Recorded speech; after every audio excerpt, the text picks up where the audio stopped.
नमस्कार दोस्तों, बहुत ही महत्वपूर्ण विषय पर इस समय आपसे बात करना चाहूँगा इस वीडियो के माध्यम से। दरअसल भारतीय जनता पार्टी के एक प्रवक्ता हैं जिनका काम है सुबह से शाम तक सोशल मीडिया के जरिए और शाम से रात तक टीवी चैनलों के जरिए झूठ फैलाना, नफरत फैलाना, सांप्रदायिक एजेंडे को आगे बढ़ाना और दुष्प्रचार करना। जी आप सही समझ रहे हैं, संबित पात्रा की ही मैं बात कर रहा हूं। संबित पात्रा ने अभी शाम के समय एक तस्वीर ट्वीट की है। वो तस्वीर को आप पहले देखिए। इस तस्वीर में राहुल गांधी जी हैं और वो एक बच्ची के साथ चल रहे हैं सड़क पर। ये तस्वीर दरअसल केरल की है। इन दिनों कांग्रेस पार्टी, सिविल सोसाइटी के लोग और इस देश के लोग भारत जोड़ो यात्रा के लिए निकले हुए हैं। कन्याकुमारी से यह यात्रा शुरू हुई है। पूरा देश जानता है, पूरे विश्व में इसकी चर्चा है। और इस ट्वीट पर संबित पात्रा ने लिखा है, जब धार्मिक आधार पर वोट का हिसाब किया जाता है तब वो तुष्टीकरण कहलाता है। इस ट्वीट की जरूरत क्या थी? यह ट्वीट क्यों किया गया? इस ट्वीट के क्या मायने हैं? इन सब पर हम चर्चा करेंगे। दरअसल भारतीय जनता पार्टी और उसकी मातृ संस्था आरएसएस जिस दिन से भारत जोड़ो यात्रा शुरू हुई है उसी दिन से वो लोग घबराए हुए हैं। उसी दिन से घबराहट है उनके पूरे कैडर में, क्योंकि सालों से उन्होंने जिस नफरत की खेती को बोया था, जिस सांप्रदायिकता को सींचा था, उसको सड़क के जरिए इस देश के लोग एकजुट होकर चुनौती दे रहे हैं। वो भारत तोड़ने की बात करते हैं। इस देश के लोग, कांग्रेस पार्टी के लोग, राहुल गांधी जी भारत जोड़ने का संकल्प लेकर, तिरंगा लेकर सड़क पर निकल चुके हैं और उसको जो अपार जन समर्थन मिल रहा है कन्याकुमारी, पूरे तमिलनाडु में और उसके बाद अब केरल में जो अपार जन समर्थन मिल रहा है, उससे उनके पन्ना प्रमुख से लेकर और प्रधानमंत्री और सरसंघ चालक तक सब डरे हुए हैं।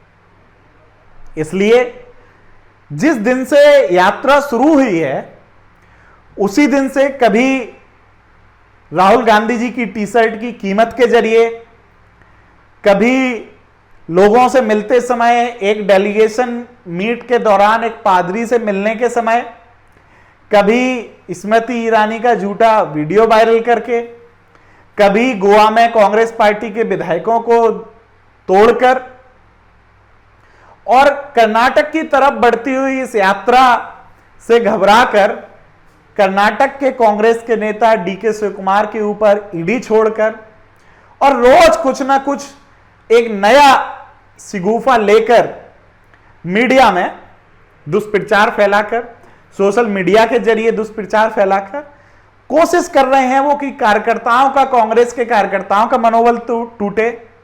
देश के लोग इस यात्रा की पवित्रता को जो पूज रहे हैं, उस यात्रा को अपवित्र सिद्ध किया जा सके, लेकिन वो प्रतिदिन बेनकाब हो रहे हैं।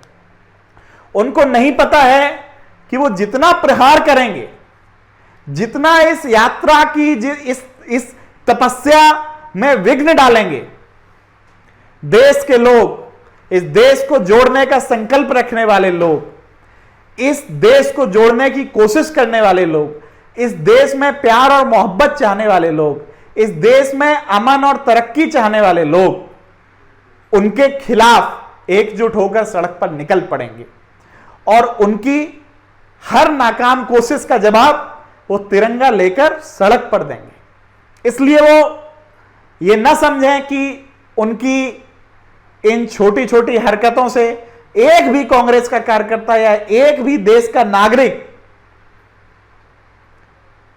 डर जाएगा, घबरा जाएगा।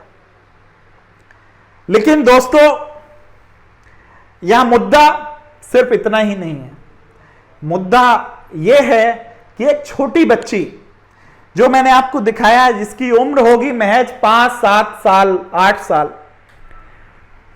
जिसको स्कूलों में शिक्षा दी गई होगी, जिसको हम घरों में सिखाते हैं अपने बच्चों को जिस तरीके से कि हमको सभी धर्मों का सम्मान करना है, हमारा सिर्फ एक धर्म है, मानवता का धर्म, हमारी सिर्फ एक जाति है, दया की जाति, हम सबको एक दूसरे की मदद करनी चाहिए, हम सबको एक दूसरे के साथ खड़ा होना चाहिए। उस छोटी सी बच्ची को राजनीति में लाकर, और वो भी घोर सांप्रदायिक टिप्पणी के साथ दर्शाकर, संबित पात्रा क्या दिखाना चाहते हैं, इस बात का सबसे बड़ा सवाल है। और क्या यह संबित का सवाल निजी सवाल है? नहीं दोस्तों, यह सवाल निजी सवाल नहीं हो सकता। संबित पात्रा इस देश की सत्ताधारी पार्टी के राष्ट्रीय प्रवक्ता हैं। प्रवक्ता का बयान पार्टी का बयान होता है, पार्टी के बयान का मतलब होता है कि यह बयान उस पार्टी के अध्यक्ष जेपी नड्डा का भी बयान है, उस पार्टी के प्रत्येक कार्यकर्ता का भी बयान है, चाहे वह फिर अमित शाह हो या फिर प्रधानमंत्री नरेंद्र मोदी हो। यह बयान संबित पात्रा का नहीं है, यह बयान भाजपा का है, यह बयान अमित शाह का है, यह बयान जेपी नड्डा का है, और यह बयान इस देश के प्रधानमंत्री नरेंद्र मोदी का भी है, और उन सभी सत्ताधारी मंत्रियों का है जो संविधान की शपथ लेते हैं, जो सेकुलरिज्म की बात करते हैं, और यहां तक कि भाजपा भी अपनी वेबसाइट पर अपने आप को सेकुलर पार्टी कहने का दावा करती है। हमारे देश में वसुधैव कुटुंबकम का संदेश दिया जाता है। जब क्रिसमस का त्योहार आता है तो सिर्फ ईसाई बच्चे ही नहीं, चाहे वो हिंदू हो, चाहे मुस्लिम हो, चाहे सिख हो, चाहे जैन हो, चाहे पारसी हो, चाहे कोई भी हो, किसी भी धर्म के हो, सब बच्चे सेंटा की टोपी पहनकर सड़कों पर निकल पड़ते हैं। सब बच्चे क्रिसमस का त्योहार मनाते हैं। क्रिसमस ट्री हर घर में देखे जा सकते हैं। हमारे बच्चे, हम लोग जब गुरुद्वारा जाते हैं, हम पगड़ियां पहनते हैं, हम रूमाल बांधते हैं अपने माथे पर। बहुत सारे बच्चों को क्रॉस पसंद आता है, क्रिश्चियन नहीं होते हैं फिर भी पहनते हैं। हम में से बहुत सारे लोग अजमेर में दरगाह शरीफ जाते हैं, मत्था टेकते हैं। हम लोग सर्वधर्म समभाव वाले लोग हैं। दरअसल भाजपा ने जो नफरत की एक खेती को बोया है, अब वो यह नफरत की खेती बच्चों के बीच भी बोना चाहते हैं, और यह एक छोटापन भी दर्शाता है, यह भाजपा का डर भी दर्शाता है। सोचिए, जब इतने सारे राज्यों में भाजपा की सरकार हो, केंद्र में भाजपा की दूसरी बार लगातार पूर्ण बहुमत की सरकार हो, जो प्रधानमंत्री अपने आप को विश्व का सबसे बड़ा नेता बताने की कोशिश करता हो, वो प्रधानमंत्री, हमारे देश के कुछ लोग जब सड़क पर तिरंगा लेकर निकल पड़े हैं तो इतना डर गया है कि उसको अपनी राजनीति को आगे बढ़ाने के लिए उससे वो कुर्सी ना छिन जाए, बस सिर्फ इसलिए एक छोटी सी बच्ची का फोटो ट्वीट कर रहा है। तो सोचिए वो कितनी बुरी तरह से डरे हुए हैं, हिले हुए हैं। यहां पे एक मैं और बात कहना चाहूंगा। मनमोहन सिंह जी की जब केंद्र में सरकार थी तब राष्ट्रीय बाल अधिकार संरक्षण आयोग का गठन किया गया था। जब ये यात्रा, भारत जोड़ो यात्रा चलनी शुरू हुई तो राहुल गांधी जी से मिलने के लिए सड़कों पर माएं आती थीं, उनकी बेटियां आती थीं, उनके पति आते थे, साथ में बच्चे भी आते थे। कई बच्चे स्कूल के लिए घरों से लेट निकलते थे क्योंकि उनको राहुल गांधी को देखना था। और राहुल गांधी से ना सिर्फ वो मिलते थे, उनके हाथ में तिरंगा थमाते थे। वो छोटे छोटे बच्चे उनकी गोद में आना चाहते हैं, वो छोटे छोटे बच्चे उनके साथ कुछ किलोमीटर का सफर भी तय करते हैं। तो ऐसे में एक गुमनाम शिकायत पहुंचती है बाल अधिकार संरक्षण आयोग के पास, और उसमें कहा जाता है कि राहुल गांधी बच्चों का राजनीतिक इस्तेमाल कर रहे हैं, इनके ऊपर कार्रवाई हो। और बाल अधिकार संरक्षण आयोग उस शिकायत को तत्काल चुनाव आयोग भेज देता है कि देख लीजिए इस मैटर को और इस पर कुछ कार्रवाई कीजिए। मैं बड़ी जिम्मेदारी से यहां पर यह कहना चाहूंगा कि क्या इस ट्वीट का संज्ञान बाल अधिकार संरक्षण आयोग को नहीं लेना चाहिए? क्या इस ट्वीट में बच्चों के प्रति नफरत को बढ़ावा देने का उद्देश्य नहीं दिख रहा है? मुझे लगता है कि अगर संवैधानिक संस्थाओं की ताकत अभी भी बची रही होगी तो बाल अधिकार संरक्षण आयोग इस ट्वीट का भी संज्ञान लेगा और न केवल संबित पात्रा बल्कि भारतीय जनता पार्टी को भी सम्मन भेजेगा। दोस्तों, मैं ये भी कहना चाहूंगा कि कुछ दिन पहले की एक घटना सामने आई थी जब मथुरा में एक बच्चा चोरी हो गया था। वो बीजेपी पार्षद के यहां मिलता है। मध्य प्रदेश के एक बड़े भाजपा नेता का नाम बच्चों की तस्करी में आता है। बच्चों के प्रति इतने अपराध हुए, बच्चों के प्रति इस प्रकार के मामले सामने आए, तब भी बाल अधिकार संरक्षण आयोग कभी सामने नहीं आया। इलेक्शन कमीशन को राहुल गांधी के खिलाफ कार्रवाई करने का संदेशा पहुंचाने वाला यह आयोग इस विषय पर गंभीरता से संज्ञान लेगा, ऐसी मैं आशा करता हूं। इसके साथ ही दोस्तों, संबित पात्रा जैसा व्यक्ति जो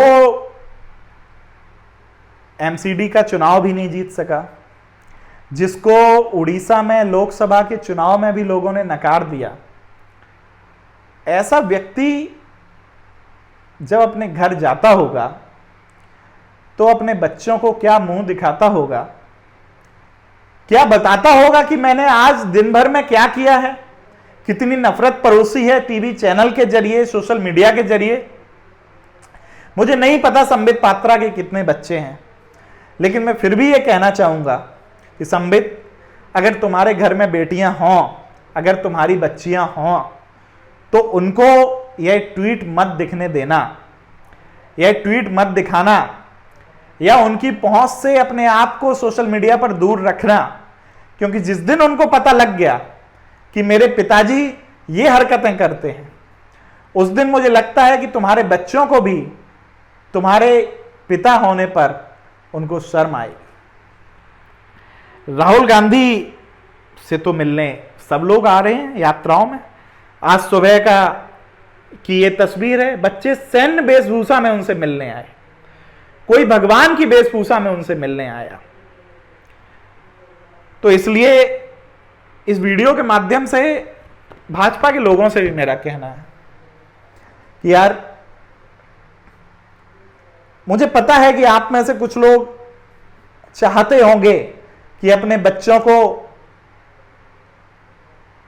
एक अच्छा जीवन दें, एक नफरत भरा देश न दें, एक नफरत भरी विरासत सौंप कर न जाएं। तो क्यों इस सब को आप सहते हो? क्यों इस सब के खिलाफ आप नहीं बोलते हो? क्योंकि